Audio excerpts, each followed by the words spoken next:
ॐ ज्ञानतिमिरान्धस्य ज्ञानञ्जनशलाकया चक्षुरुन्मीलितं येन तस्मै श्रीगुरुवे नमः।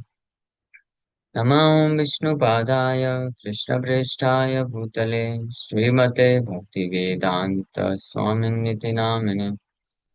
नमस्ते सारस्वते देवे गौरवाणी प्रचारिणे निर्विशेष शून्यवादी पाश्चात्यदेशतारिणे नित्यानंद नमस्तुभ्यं प्रेमानंदप्रदायिने कलवकल्मषनाशाय जानवापतये नमः।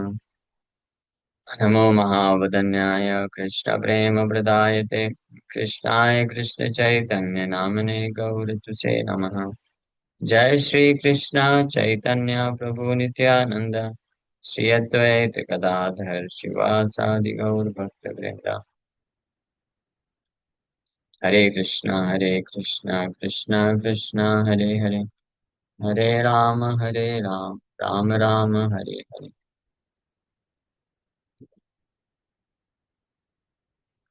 हरे कृष्ण। तो आप सभी भक्तों का हार्दिक स्वागत है।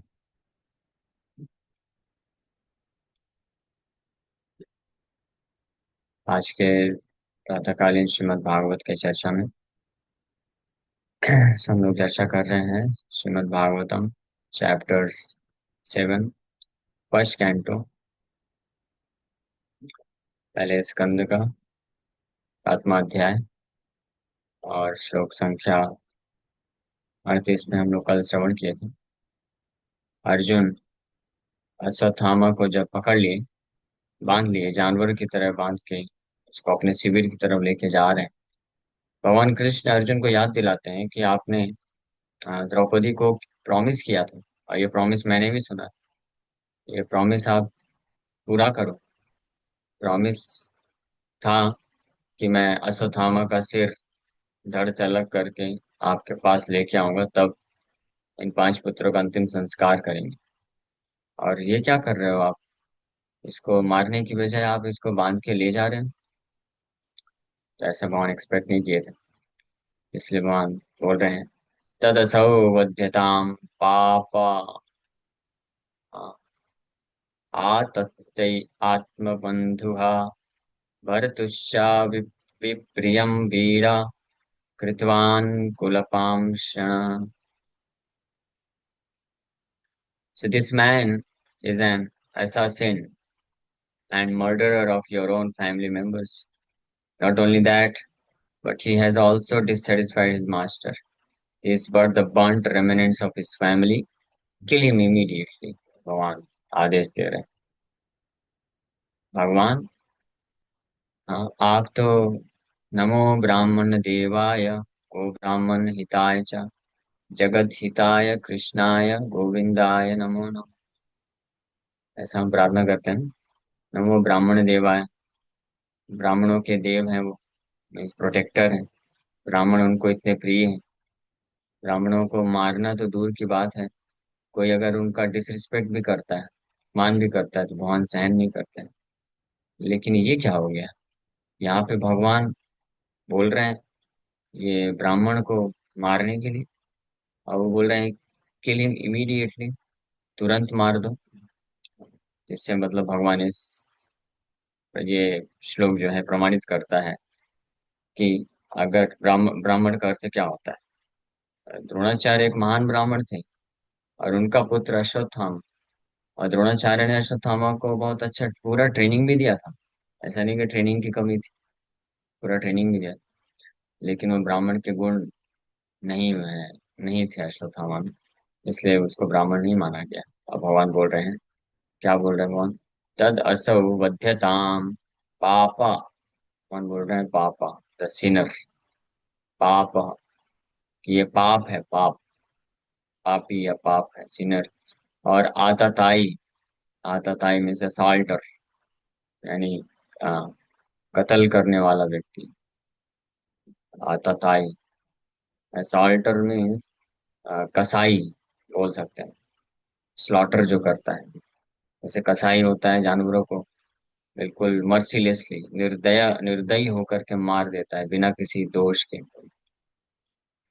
तो इसी प्रकार से असॉल्टर है, कसाई है, पापी है, और आत्मबंधुहा। आप अर्जुन, आपके खुद के पुत्रों का वध किया है। एक तो वैसे ही ये पापी है, कसाई है, और किसको मारा है? आपके पुत्रों को मारा है। और भर्तुर्चा विप्रियम, और अपने स्वामी को भी प्रसन्न नहीं किया है। भर्तु कौन था? दुर्योधन, अश्वत्थामा का मास्टर स्वामी दुर्योधन था। दुर्योधन खुद अधार्मिक तरीके से मारने का प्रयास किया कई बार पांडवों को, लेकिन इस प्रकार से नहीं कार्य किया कभी, कि सोते हुए बच्चों को कसाई की तरह जानवर को जैसे काट देते हो वैसा काटा, ऐसा नहीं किया। तो दुर्योधन भी अप्रसन्न हो गया था, दुर्योधन ने भी अप्रूव नहीं किया था। इसलिए मोहन बोल रहा है भर्तुर्च विप्रियम। तो इसलिए बोल रहे हैं, हे वीर अर्जुन, कृतवान कुल पामशनः। कुल पामशनः मतलब अपने कुल में, ये burned remnants of the family. कुल, इसका कुल क्या था? द्रोणाचार्य थे। द्रोणाचार्य की अगर पूरा कुल देखा जाए तो महान ब्राह्मणों की कुल थी, लेकिन उसमें ये पामशना निकल गया। तो इतने सारे भगवान कारण बता रहे हैं। और इसके पिछले श्लोक में भी अगर देखेंगे तो, पिछले के पिछले श्लोक में भगवान बोलते हैं कि अग्रहण खला इज रिचेड, अग्रह सेमलेस, ये आधा अग्रहण खला। और इस श्लोक में भगवान बोल रहे हैं कि आतताई पाप आत्मबंधुहा भर्तुश्चापि प्रियम। इसलिए भगवान आदेश दे रहे हैं अर्जुन, तदसौ वध्यताम। वध्यताम means you must kill him, immediately you kill him.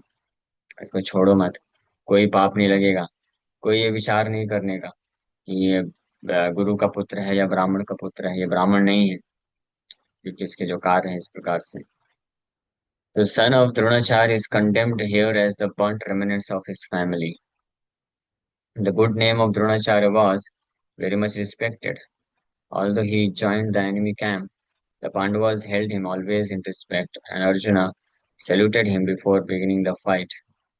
There was nothing wrong in that way, but the son of Dronacharya degraded himself by committing acts which are never done by the Dvijas or the twice born higher castes.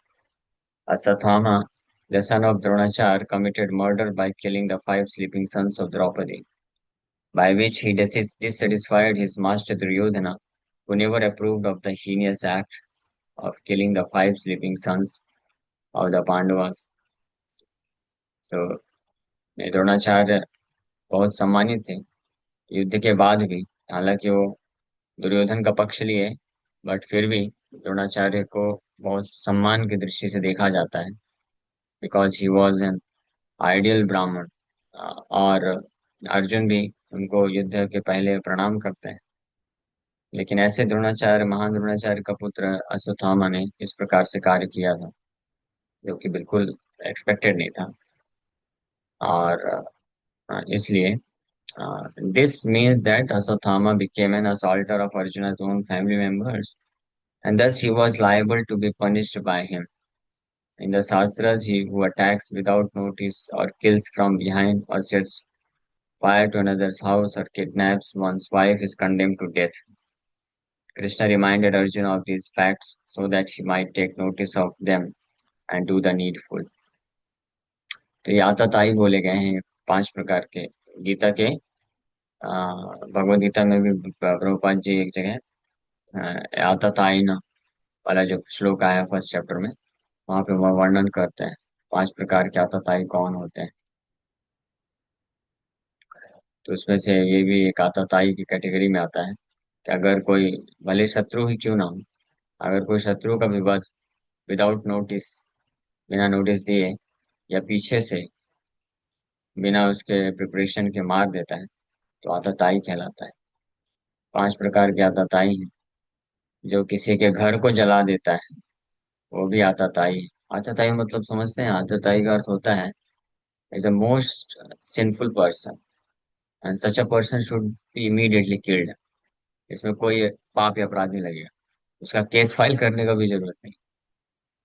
ये भगवान बोल रहे हैं। अगर वो ब्राह्मण का पुत्र भी है और ये आतताई वाले कार्य करता है तो उसको इमीडिएटली मार देना चाहिए। अदरवाइज क्यों मार देना चाहिए इमीडिएटली? अदरवाइज अपने इस कार्य के लिए, ऐसे भयानक प्रकार के कार्य के लिए उसको बहुत ही मृत्यु के पश्चात बहुत भयानक सजा मिलेगी। उसको नरक में जाना पड़ेगा।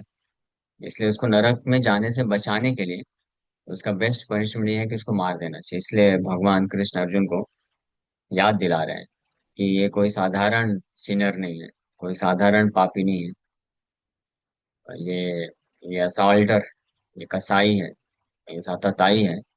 And he should be killed immediately. इसको इमीडिएटली मार देना चाहिए। कोई मर्सी, कृपा नहीं करना चाहिए। कृपा नहीं है, वास्तविक कृपा तो ये है कि इस प्रकार का जो कोई आतताई कार्य करता है तो उसको दंडित कर देना इमीडिएटली, उसके लाभ के लिए। हमने पिछले 2 श्लोक पहले चर्चा किया था। इसलिए मोनार्की सिस्टम में जब राज शासन हुआ करता था तो महान राजऋषि लोग ऐसे ही कार्य करते थे। अगर कोई कसाई होता है या स्पेशली गोवध अगर कोई करता है और कोई इस प्रकार से आतताई कार्य करता है बिना किसी किसी नोटिस के, बिना कोई व्यक्ति असावधान है, केयरलेस है, उसको मत्ता प्रमत्तम उन्मत्तम, ये सब आया था पिछले 2-3 श्लोक पहले। ऐसी स्थिति में किसी को मार देता है तो उसको आतताई बोला जाता है। आतताई मीन्स असॉल्टर और the greatest sinner, the greatest sin, one of the greatest sin. उसी प्रकार से यहाँ पे और भी दिया हुआ है कि one who attacks without notice और किल्स फ्रॉम बिहाइंड और सेट्स फायर्स इन अनदर्स हाउस, किसी के घर में आग लगा देता है। और किडनैप्स वंस वाइफ, किसी के अन्य की पत्नी को किडनैप कर लेता है या अवैध संबंध रखता है, जिसको इलिसिट सेक्स बोलते हैं। सो ऐसा अवैध संबंध रखने वाला व्यक्ति भी इस प्रकार से ग्रेटेस्ट सिनर कहलाता है। One of the most sinful activities में ये काउंट होता है। गीता के ये श्लोक है, अपि चेत सुदुराचारो भजते माम अनन्य भाव। तो इसमें भगवान जो सुदुराचार बोला गया, दुराचार मतलब होता है पापी, और सुदुराचार मतलब पापियों की सबसे बेस्ट कैटेगरी। तो उसमें एक आचार्य टीका करते हुए बताते हैं कि one who have illicit sex with another's wife, वो सुदुराचार की कैटेगरी में आता है।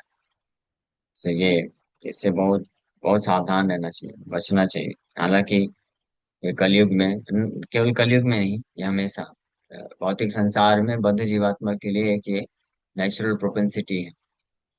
ये स्वाभाविक एक प्रवृत्ति होती है। किसके लिए? बद्ध जीवात्मा के लिए। हाँ, ये ये ओरिजिनल प्रोपेंसिटी नहीं। ओरिजिनल प्रोपेंसिटी जो है, हमारी वास्तविक आत्मा की जो प्रोपेंसिटी है, that is to love Krishna.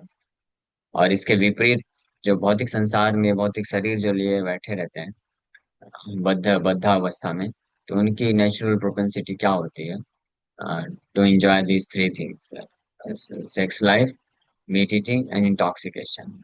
और ये जो है डायरेक्ट स्टेट हाईवे है टुवर्ड्स हेल, नरक जाने का पूरा सीधा रास्ता है। अगर जो अपने इन 3 प्रवृत्तियों को कंट्रोल नहीं कर सकता है तो he is not even fit to be called as a human being. वो मनुष्य कहलाने के लायक भी नहीं।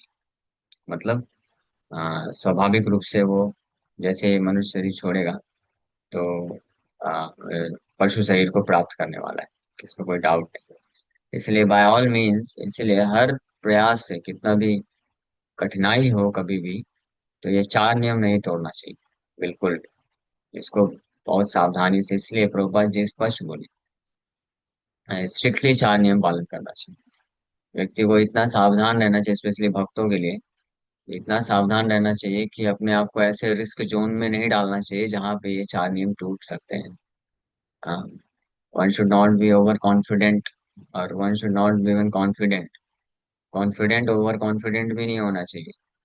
ऐसी परिस्थिति से अपने आप को तुरंत निकाल देना चाहिए जहाँ पे जाने से रिस्क हो कि हमसे ये 4 नियम टूट जाएगा। स्पेशली द फोर्थ प्रिंसिपल, जो कि इस कलयुग में, आज के समय में ज्यादातर लोग ज्यादा वल्नरेबल है, ये चौथा प्रिंसिपल तोड़ने के लिए। बाकी भी है, जो एक बार नशा में फंस जाता है तो उसके लिए भी मुश्किल होता है, बट उससे निकल जाता है। कई बार मीट ईटिंग है उसको भी छोड़ देता है, but this fourth principle of illicit sex, अगर कोई फंस चुका है या फंसने की कगार पे है तो बहुत रिस्क है। इसको बड़े सावधानी पूर्वक अपने आप को ऐसे परिस्थिति में नहीं डालना चाहिए जहाँ पे हम फंस के इसको ब्रेक कर दें। स्वप्न में भी अगर ऐसा आता है तो इमीडिएटली एक्टिव हो जाना चाहिए। वन शुड इमीडिएटली स्क्रीम, चिल्लाना चाहिए, भगवान का नाम लेना चाहिए। हाँ, डिफिकल्ट है dreams, it may be difficult but it's not impossible. अगर कोई कॉन्शियस है, if you are fully conscious, अगर आप somebody who is determined, अगर कोई डिटरमाइंड है कि नहीं, कुछ भी हो जाए, I am not going to break this four रिलीड प्रिंसिपल्स, ये चार जो नियम है ये मैं बिल्कुल नहीं तोड़ूंगा इस जन्म में, कितनी भी परिस्थिति कैसी भी हो जाए।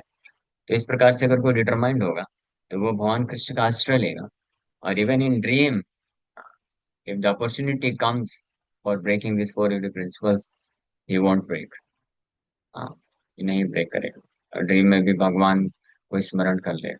इसको कम से कम इस स्तर पे हमको इतना सीरियस और स्ट्रिक्ट बनना चाहिए।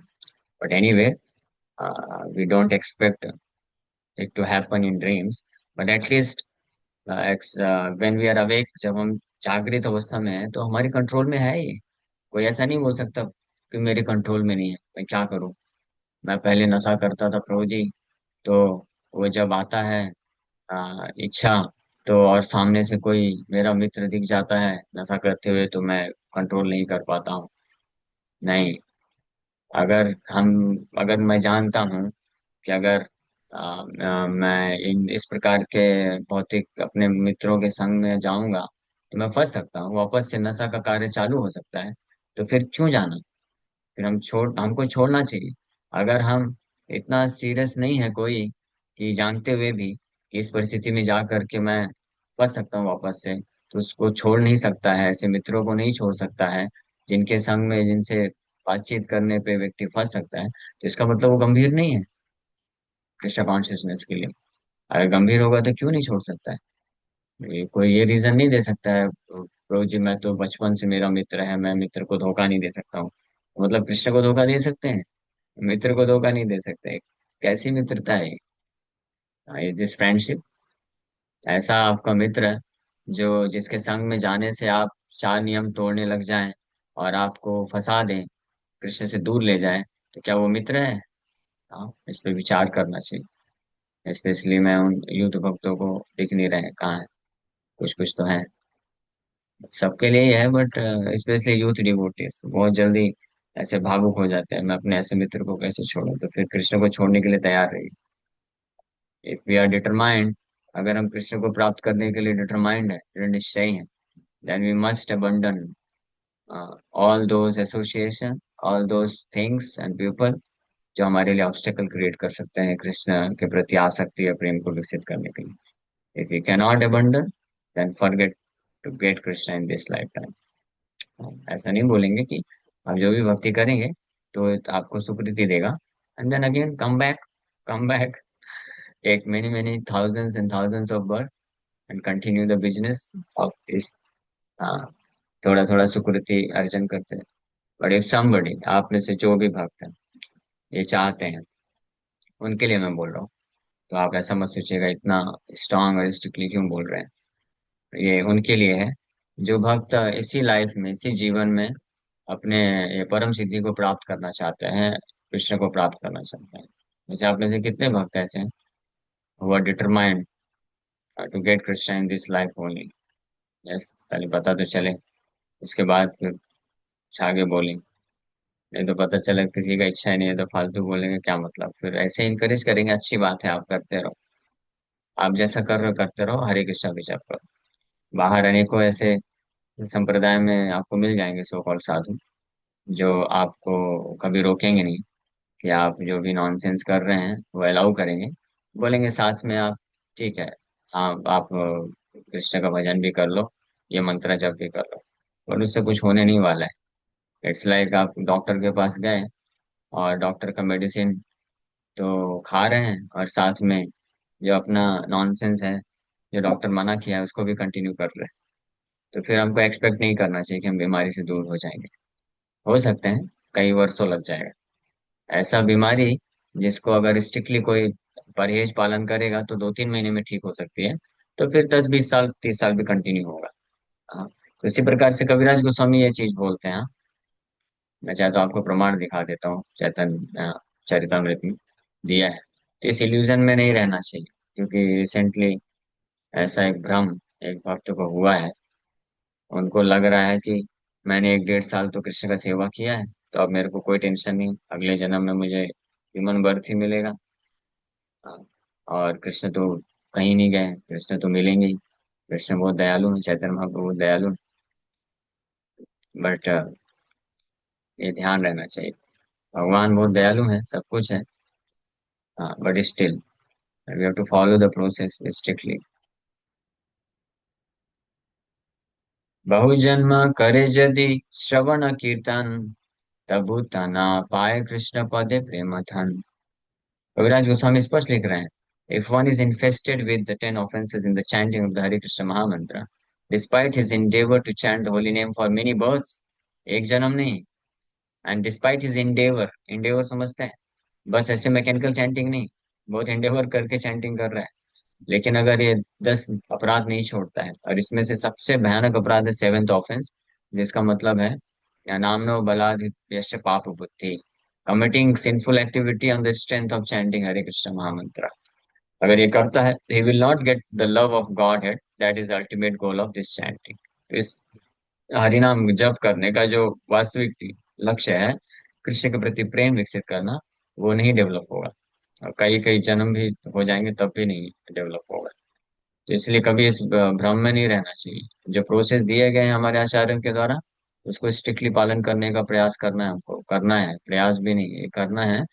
अगर हम नहीं कर पा रहे हैं, वी आर फीलिंग वीक, कुछ कमजोरी है, तो हेल्प लिया जा सकता है, बट एटलीस्ट डिजायर तो रहना चाहिए, और फिर गाइडेंस लेकर के सीनियर डिवोटीज का, गुरु का, उनसे इंस्ट्रक्शन प्राप्त करके उसको फॉलो करना चाहिए। अगर हम इंस्ट्रक्शन लेकर के उसको फॉलो भी नहीं करेंगे, then there is no hope, फिर हम कैसे आगे बढ़ सकते हैं? It's not so easy thing. अपने आप को भव बंधन से छुटकारा दिलाने के लिए सतयुग में हजारों हजारों वर्षों तक तपस्या करते थे। विश्वामित्र मुनि कितना तपस्या किए ब्राह्मण बनने के लिए, क्षत्रिय से ब्राह्मण बनने के लिए इतने हजारों वर्ष लग गए उनको, फिर ब्राह्मण से वैष्णव बन के निकलने के लिए तो और अलग बात है वो। ऐसे त्रेता युग द्वापर युग में कितना संघर्ष करते थे महान ऋषि मुनि लोग, करोड़ों करोड़ों में कोई एक जो है अपने आप को मुक्त कर पाता था। और उसमें भी फिर कृष्ण के प्रति प्रेम विकसित करना, वो तो उनके हाथ में था ही नहीं, कितना भी तपस्या कर ले कुछ भी हो जाए, कोई साधन वाधन काम नहीं करता है। उसमें केवल केवल शुद्ध वैष्णव कृपा होती है। तो आप सोचिए कलयुग में हमको इतनी कृपा की गई है ऑलरेडी चैतन्य महाप्रभु के द्वारा, कि जस्ट अगर हम एक लाइफ ये 4 नियम स्ट्रिक्टली पालन करते हैं, विनम्रता के भाव से हरिनाम जप करते हैं, साधु संग करते हैं, तो गारंटीड है कि हम इस भाव बंधन से मुक्त हो सकता है। तो ये शुभ अवसर को क्यों खो देना? तो ये बहुत ध्यान रखना चाहिए। एनीवे, यहाँ पे मेन पॉइंट ये है कि जो आताताई, ये आताताई मतलब जो इस प्रकार के भयानक पाप होते हैं, उससे बचना चाहिए। अपने आप को ऐसी परिस्थिति में बिल्कुल नहीं डालना चाहिए कि हम इस आताताई की कैटेगरी में आ जाएं।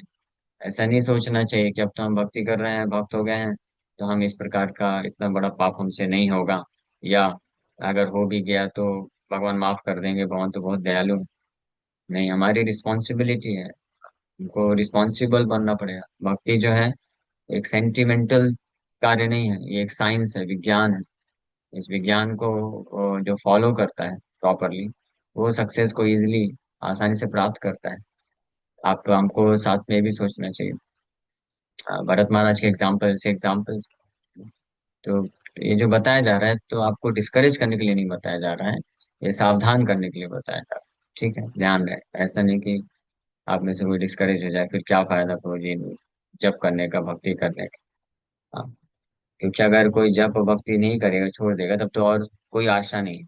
लेकिन भगवान के नाम का आश्रय लेकर के, भक्तों का संग करके, भगवान के बारे में श्रवण करके, हम इतने स्ट्रांग बन सकते हैं कि हम स्ट्रिक्टली सारे चारों नियम को पालन कर सकते हैं, और बड़ी तीव्रता से मन की भक्ति में आगे बढ़ सकते हैं। ऐसे अनेकों भक्त हैं, ऐसा नहीं है कि नहीं है। और जो भी भक्त स्ट्रिक्टली पालन कर पा रहे हैं, तो वो कोई वैकुंठ से नहीं आए। वैकुंठ से तो कुछ कुछ पार्षद आए, प्रभुपाद जी को असिस्ट किए, कर रहे हैं। वो तो कुछ गिनती के पार्षद हैं, लेकिन ज्यादातर तो हम भौतिक संसार के हैं। हाँ, तो भौतिक संसार में जो भी है, वो कैसी व्यवस्था में हो, सबके अंदर ये प्रोपेंसिटी है टू एंजॉय सेंस ग्रेटिफिकेशन, ये प्रवृत्ति रहती है सबके हृदय में। लेकिन जो भक्त गंभीर होते हैं, सीरियस होते हैं, इच्छा रखते हैं कि हमको ये प्रवृत्तियों में फंसना नहीं है, हमको भगवान कृष्ण की भक्ति में वास्तविक रूप में, हाँ, केवल दिखावटी रूप में आगे नहीं बढ़ना है। वास्तविकता में हम कृष्ण की भक्ति में आगे बढ़ना चाहते हैं। ऐसा नहीं कि बस नाम हो हमारा, कि लोगों को पता चले कि ये भी दीक्षित भक्त हैं, ब्राह्मण दीक्षित हैं, इतने 50 साल से 25 साल से हरिनाम जप कर रहे हैं और इतना सब कुछ करते हैं। ये सब प्राप्त करने का क्या फायदा? ये तो 30 40 50 साल के बाद जब शरीर छूट जाएगा तो कौन इतना याद रखने वाला है? सब भूल जाने वाले। इस संसार में कोई किसी को याद नहीं रखने वाला, याद भी रखेगा तो क्या फायदा हुआ? तो ये हमको नहीं चाहिए। हमको क्या चाहिए? हम वास्तविक रूप में कृष्ण भक्ति में आगे बढ़ रहे हैं कि नहीं बढ़ रहे हैं। भले कोई रिकॉग्नाइज करे या ना करे, कोई जानता है नहीं है तो उससे फर्क नहीं पड़ता है।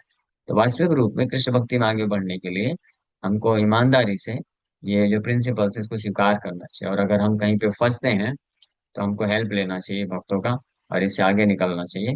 और हमको विलिंगनेस रखना चाहिए, इच्छा शक्ति रखना चाहिए कि हम इसमें ना फंसे।